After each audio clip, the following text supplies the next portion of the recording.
Luke chapter 9, verses 28 through 36.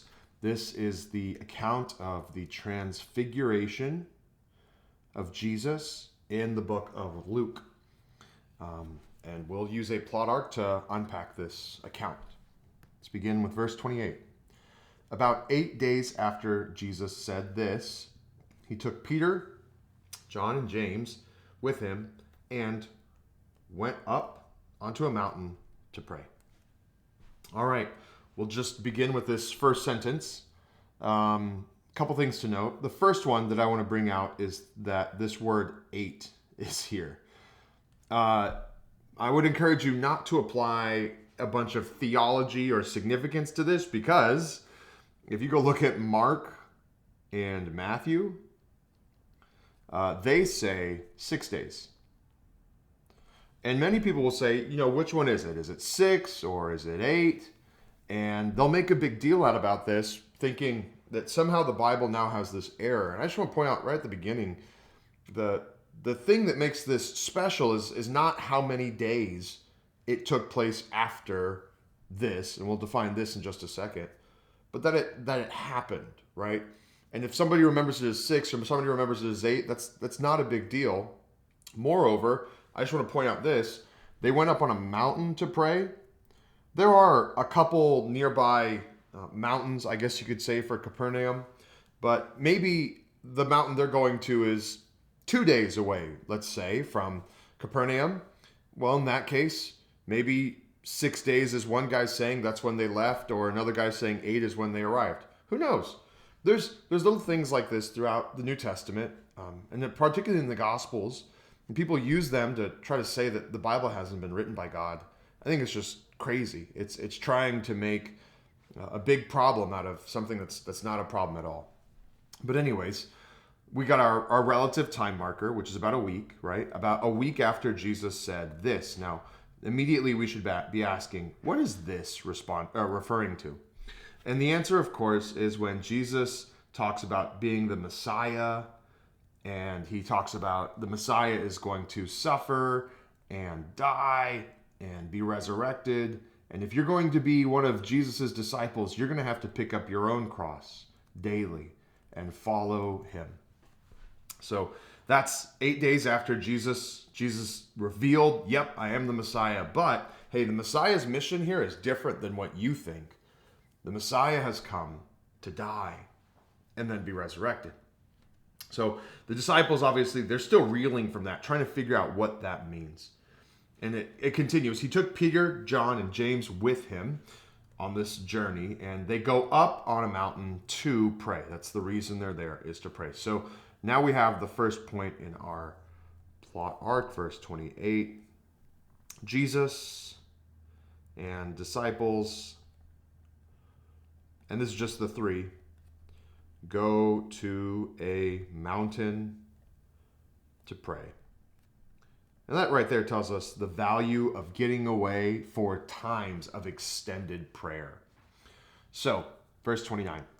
As he was praying, so this is happening during that prayer session, the appearance of his face changed. Literally, his face became different. His face became other. And not only his face, but his clothes became as bright as a flash of lightning. Other Gospels tell us that, Jesus is glowing, at not just his clothes, he's radiating light. In our world today with light bulbs and things, this is kind of a common phenomenon, but you got to remember, in a world without, light other than fire, this is a big deal, right? For them, the lightning or the sun, that's what they're relating to. But Jesus is emanating bright light. He's glorious and he's radiant. So let's immediately go back to our plot arc here. Verse 29.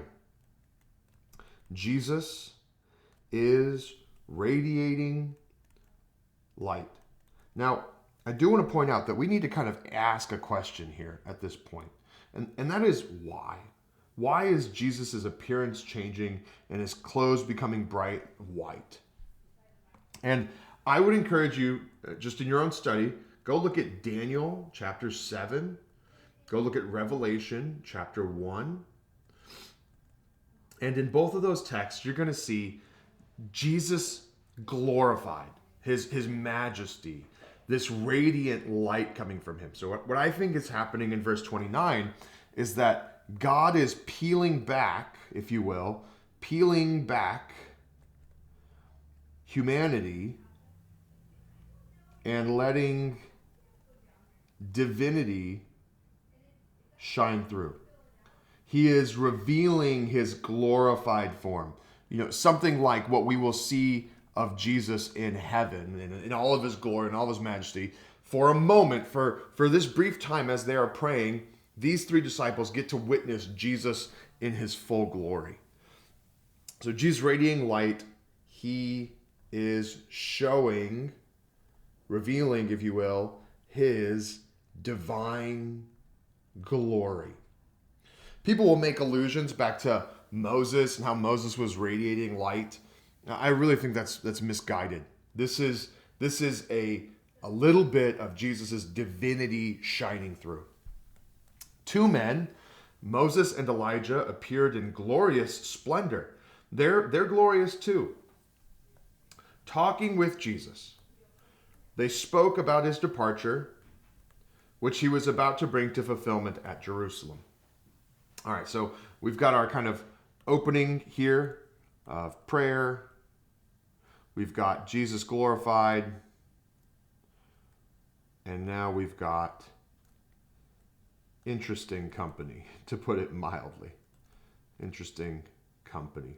Okay, let's look at who we got here.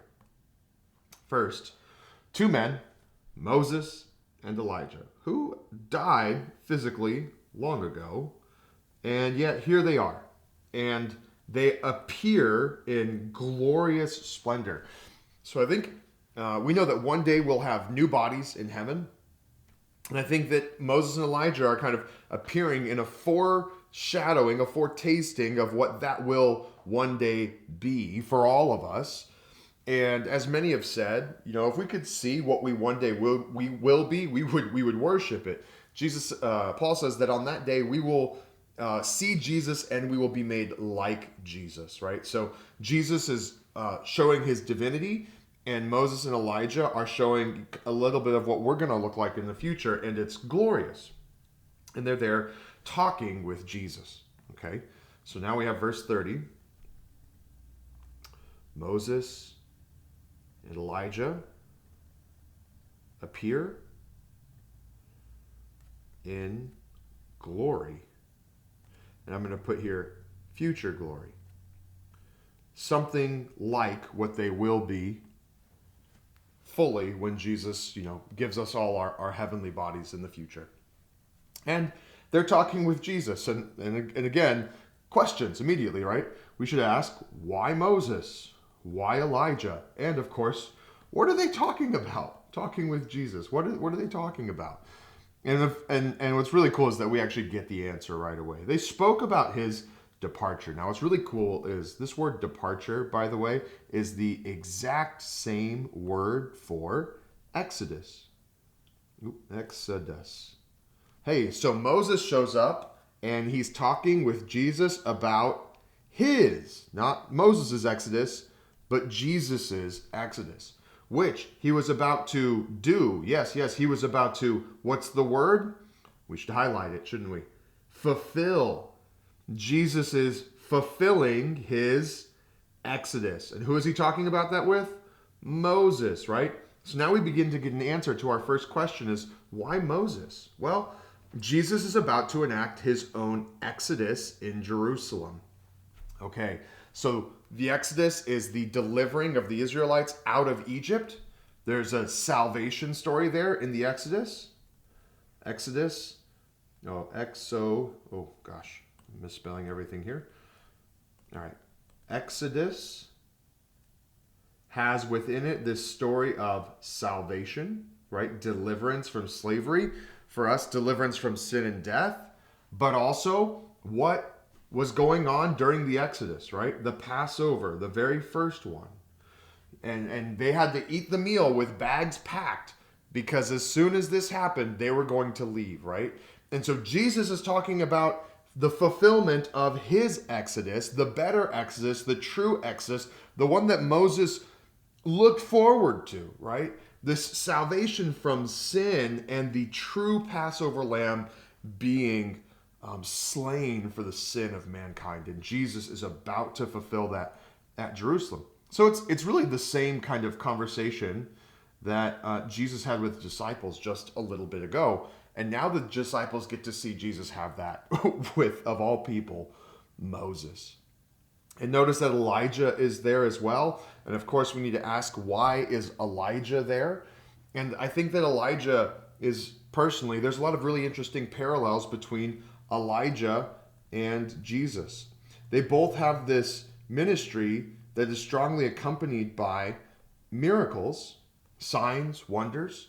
They both are going to ascend into the heavens. And one thing that's really interesting about Elijah is that he passes down the torch to Elisha. And Jesus is going to pass down the torch to his disciples. I think there's a lot there, personally, between Elijah and Jesus and their ministry. And if Moses is kind of representing salvation and Passover, Elijah is paralleling ministry and discipleship with Jesus. And so there's just these really interesting parallels between these two. And it would make sense, again, that as he's getting ready to take off for his departure and getting the disciples ready for this, that Elijah is there as well. So those are our first two reasons. The last ones that I would bring up, and I think many have rightly seen this, is that Moses represents the law and Elijah represents the prophets. So law and prophets, right? Many people will ask, well, why would Elijah be representative of the prophets? I mean, after all, we don't have any books named after him. Isaiah, Ezekiel, Daniel, Jeremiah, they've all written great books. You know, Elijah's got nothing. And I understand where that's coming from, but you got to remember, just a little bit ago, he's like, crowds, who do the crowds say I am? And everyone says Elijah, right? In the minds of the people of Israel, when they think of prophets, they think of Elijah. So it's not crazy that these two representatives come as the law and the prophets, which, when you put these two together, law and the prophets equals the whole, what we call Old Testament, but for them, scripture. And again, we're talking about fulfillment here. So to me, it just makes sense for so many reasons that Elijah and Moses are here for this discussion about fulfilling the mission of the Messiah. So everything that the disciples were kind of questioning a week before is being confirmed to them in the most grandiose way that you could possibly imagine. Okay? So, verse 31. Moses and Elijah talk with Jesus about messianic fulfillment. Messianic fulfillment. And I think this serves as a testimony to Jesus's message to the disciples. Okay? Let's continue. Verse 32. Peter and his companions were very sleepy, right? This happens on long prayer sessions. At least for me, I sometimes get sleepy during extended times of prayer. And I want to grow through it. You know, I think of the disciples later on. They don't seem to do that nearly as often in the book of Acts, but here they were very sleepy. But when they became fully awake, they saw his glory and the two men standing with him. And I think Luke's kind of putting it gently here. You can imagine being kind of sleepy, and then there's this light kind of shining on you, and you're like, what's that all about? And it kind of begins to stir you. And then you see Jesus in his glory and the two men standing with him. And I mean, they've never seen a picture of Moses or Elijah. I doubt there's a sign overhead saying who is who. So that means they're listening to the conversation, and Jesus must have said, yes, Moses, or yeah, thank you, Elijah, or, just something to cue off these men that Jesus is talking to Moses and Elijah and is just so I mean this has just been a crazy moment, right? So verse 32, the disciples wake up. And back to the text, verse 33.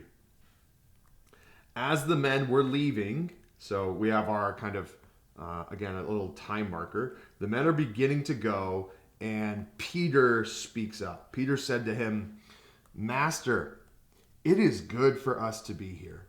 Let us put up 3 shelters, one for you, one for Moses, and one for Elijah." He did not know what he was saying. Okay. So the men are beginning to leave. I don't know what that looks like, but Peter speaks up because he does not want this moment to end. He says, "Master, it is good for us to be here," right? And I want to make out the point here. This is not just an observation. If it were just an observation, it would be fine. But that's not what Peter's doing. He wants to stay. He doesn't want anyone to leave. Nobody leaves. Stay here in your glory. I'll build you a house. Well, maybe not a house. I'll build you a shelter. Literally a tent, like the Festival of Booths. Just stay here, Jesus. Let me give stay here, Moses. Stay here, Elijah. I'll build one for you, Jesus. I'll build one for you, Moses, and I'll build one for you, Elijah. And then you guys have 3 shelters, and then we can all just stay here. We don't have to go anywhere. He did not know what he was saying. Let's put this, I'll move it over here so we can just see it. Verse 33, Peter foolishly speaks and gives another suggestion that gets in the way gets in the way of the mission. The point is Jesus came to suffer, to die, to be rejected, to save. Last time he said that, and Luke didn't go into it, but Peter, rebuked the Lord. And Jesus said, "Get behind me, Satan. You only have on your mind the things of men, not the things of God." And now here Peter is getting this incredible revelation, and he's missing the point again, and he's getting away in the mission again, which is why I think we get that little comment that Peter didn't know what he was saying. Verse 34. I'm sorry. I got a little tickle in my throat. That's not my last cough, I guarantee you. So over here, Peter wakes up. Peter wakes. And then immediately Peter puts foot in mouth. While he was still speaking. So they're leaving. Peter's talking. It's getting a little chaotic. And in that, just to add to it all, right, a cloud appears and covers them. And they were afraid as they entered the cloud. For good reason. Hey, getting caught in a cloud on a mountain, not that crazy. Happens all the time. But on a day like this is not just any cloud. This is not about rain or water. God is showing up. God the Father would often hide his presence in a cloud. And that's this kind of cloud, right? So while Peter is still speaking, while Peter is still inserting foot in mouth, God the Father, his glory comes to them. It covers them in this cloud. And they are afraid as they enter the cloud, as they should be. Verse 34, God's presence descends, and the disciples are afraid. And then we get this beautiful voice. A voice from the cloud came saying, "This is my son, whom I have chosen. Listen to him." The sorry, I almost said whom I love, which is what I think, by the way, we should be understanding with this word chosen here.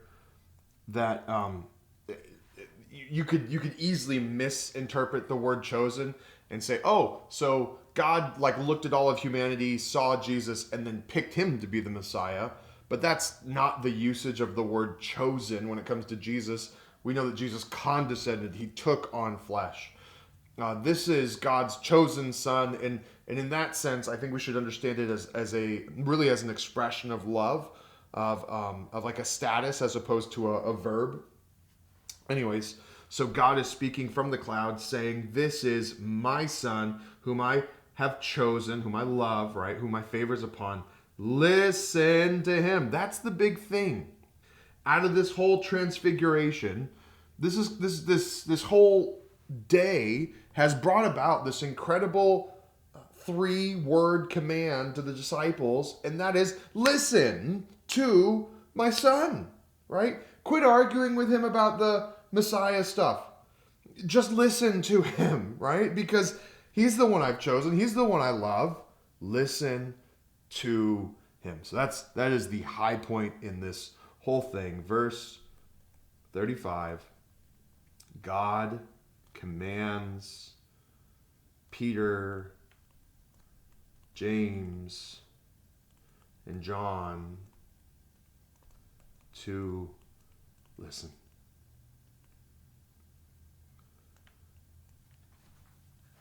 We sometimes talk about the distinction between hearing and listening, right? Hearing, you hear stuff all the time. You can't stop yourself from hearing noise. But to listen is to give your attention, to give your heart, to obey. And that's what Peter's not doing. Like when Jesus talks about coming here to die, Peter's listening, Peter's hearing, but he's not listening. God's telling Peter, listen up. Listen up. And this, by the way, if we are his disciples, it's true for us too, isn't it? We need to listen. We need to listen to Jesus, not argue with his commands. Obey them. Love your enemies. Yes, Lord, we will listen to you. Final verse, verse 36. When the voice had spoken, they found Jesus was alone. So Moses and Elijah were not enthralled by this suggestion of staying here in a booth, in a tent. They're good. They're out of here. They found that Jesus was alone. And the disciples kept this to themselves and did not tell anyone at that time what they had seen. Just real quick here. At that time, what they had seen, Peter does mention this in 2 Peter chapter 1. And obviously it's in the Gospels, Matthew, Mark, and Luke. So at a certain point, the disciples spoke up. Jesus told them to keep it a secret until he resurrected, and that's what they did. But this moment then serves as a strong testimony for these three disciples to listen to Jesus' message, to obey him. And it's an important part of, just as God has, just as Jesus' ministry has been attended by miracles to prove his message, and just as the disciples could work miracles to prove that they were bringing an authoritative message, now even within this disciple relationship between rabbi and disciples, between Jesus and the 12, even within that context, when he's telling them what's going on, I've come here to die, they're having trouble believing. And God condescends again, gives them this sign again to help buttress their faith. So God shows up and testifies, if you will, to Christ's message. For who? Not this time, not for the unbeliever, but even for the believer. And that's so true, right? We as Christians who believe, we need to go back to the word all the time, hear God speak to us, and remember this command. Listen to him. It's the only command in the whole thing, and it's a really, really, really important one. So there we go. That's Luke 9:28 through 36.